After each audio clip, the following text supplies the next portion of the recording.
വാർത്ത വന്നതല്ലേ, വാർത്തയിൽ വന്നാൽ പിന്നെ നമ്മളെ ശ്രദ്ധയപ്പെടൂല്ലേ?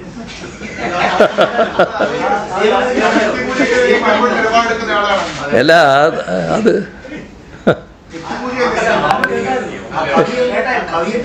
ആരെന്നറിയില്ല, എനിക്കറിയില്ല ഏതാ.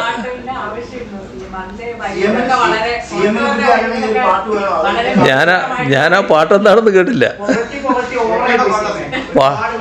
അല്ല, ഇപ്പം വല്ലാതെ അധിക്ഷേപിച്ചുകൊണ്ടിരിക്കുമ്പോൾ ലേശം പോഴത്തിൽ വന്നാൽ തന്നെ അതിന് വല്ലാത്ത അസ്വാസ്ഥ്യം നിങ്ങൾക്ക് ഉണ്ടാക്കും എന്നുള്ളത് ഉറപ്പാണ്.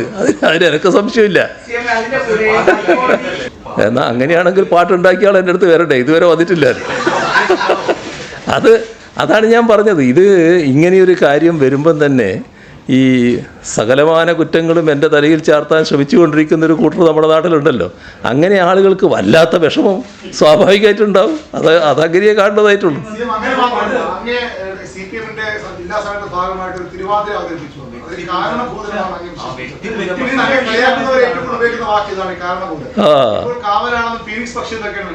എങ്ങനെ